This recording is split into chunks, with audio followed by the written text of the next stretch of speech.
So welcome to English Today. Today I am super excited. This is one of my favorite projects, is story writing, because I love reading your stories and I am so excited to see what you come up with.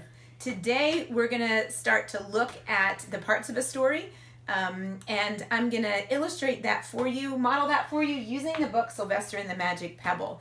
You guys are going to come up with your own creative ideas, and they could be anything you can come up with. As an author, you are empowered to come up with the best ideas that you can, and I can't wait to see what you come up with. But for today, we're going to look at what William Steig came up with for his book. Sylvester Duncan lived with his mother and father at Acorn Road in Oatsdale. One of his hobbies was collecting pebbles of unusual shape and color. On a rainy Saturday morning during vacation, he found a quite extraordinary one. It was flaming red, shiny, and perfectly round like a marble. As he was studying this remarkable pebble, he began to shiver, probably from excitement, and the rain felt cold on his back. "I wish it would stop raining," he said.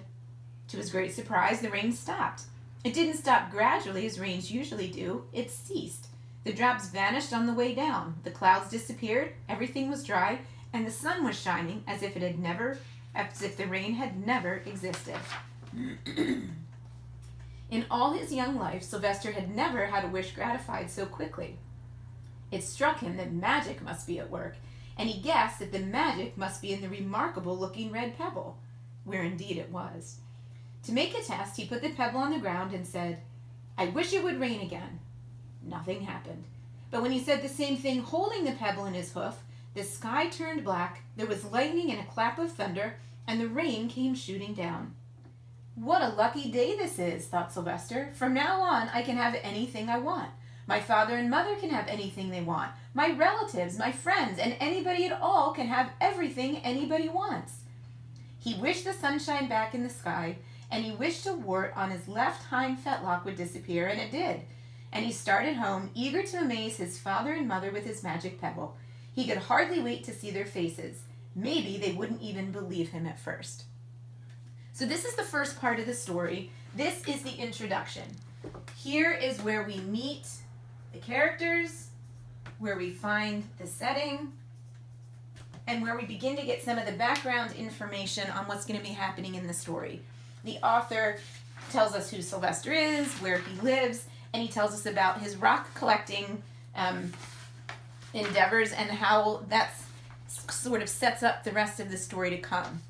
So when you write your introduction, you're going to introduce us to the characters and help us to see the setting. And again, you're going to sort of set up the story in the introduction. The next part we're going to continue is going to be the problem. Here's where the story starts to get a little bit exciting. We start to find the characters trying to figure something out or trying to solve something, or something happens that they have to sort of overcome. And this is the action in the story. So here we go. As he was crossing Strawberry Hill, thinking of some of the many, many things he could wish for, he was startled to see a mean, hungry lion looking right at him from behind some tall grass. He was frightened. If he hadn't been so frightened, he could have made the lion disappear, or he could have wished himself safe at home with his father and mother. He could have wished the lion would turn into a butterfly or a daisy or a gnat. He could have wished many things. But he panicked and couldn't think carefully. "I wish I were a rock," he said, and he became a rock. The lion came bounding over, sniffed the rock 100 times, walked around and around it, and went away, confused, perplexed, puzzled, and bewildered. "I saw that little donkey as clear as day. Maybe I'm going crazy," he muttered. And there was Sylvester, a rock on Strawberry Hill, with a magic pebble lying right beside him on the ground, and he was unable to pick it up. "Oh, how I wish I were myself again," he thought. But nothing happened. He had to be touching the pebble to make the magic work, but there was nothing he could do about it. His thoughts began to race like mad. He was scared and worried. Being helpless, he felt hopeless. He imagined all the possibilities, and eventually he realized that his only chance of becoming himself again was for someone to find the red pebble and to wish that the rock next to it would be a donkey. Someone would surely find the red pebble, it was so bright and shiny, but what on earth would make them wish that the rock were a donkey? The chance was 1 in a billion at best. Sylvester fell asleep. What else could he do?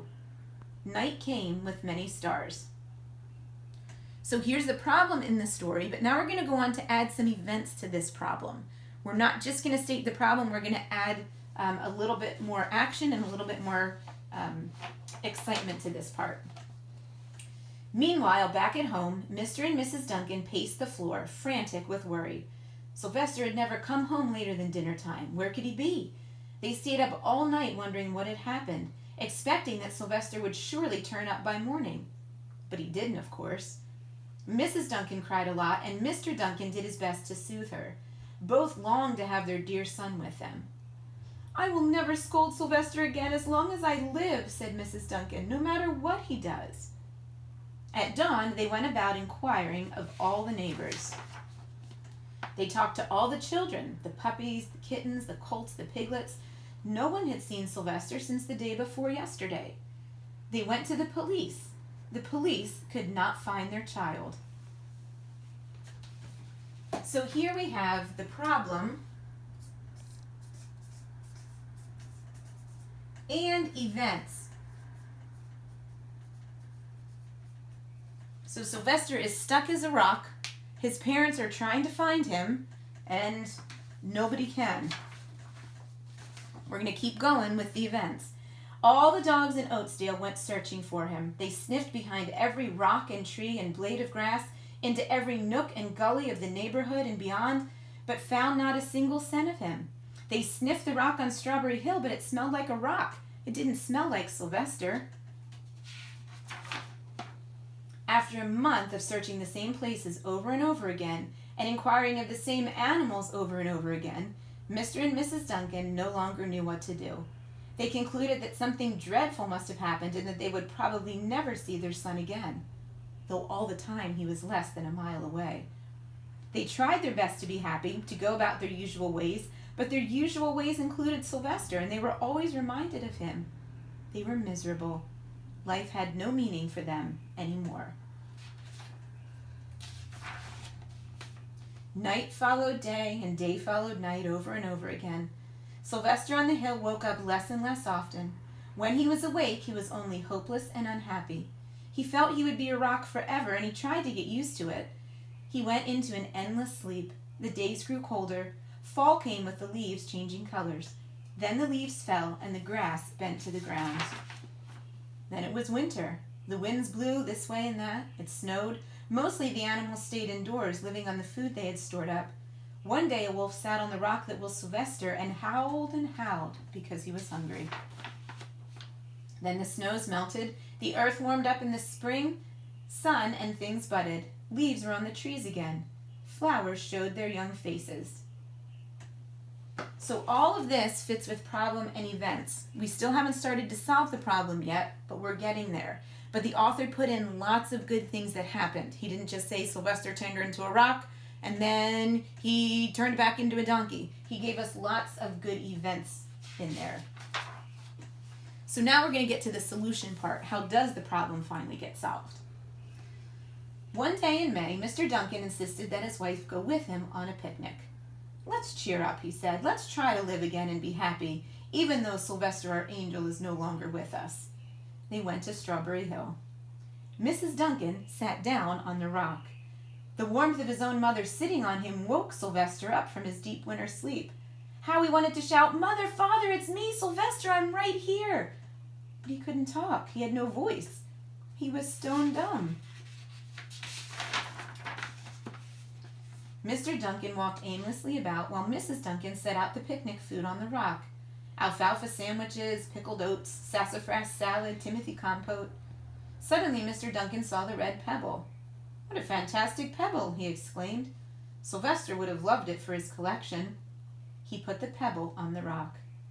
They sat down to eat. Sylvester was now as wide awake as a donkey that was a rock could possibly be. Mrs. Duncan felt some mysterious excitement. "You know, Father," she said suddenly, "I have the strangest feeling that our dear Sylvester is still alive and not far away." I am, Sylvester wanted to shout, but he couldn't. If only he had realized that the pebble resting on his back was the magic pebble. So here are all our events leading up to The solution, how the problem gets solved. Oh, how I wish you were here with us on this lovely May day, said Mrs. Duncan. Mr. Duncan looked sadly at the ground. Don't you wish it too, Father? She said. He looked at her as if to say, how can you ask such a question? Mr. and Mrs. Duncan looked at each other with great sorrow.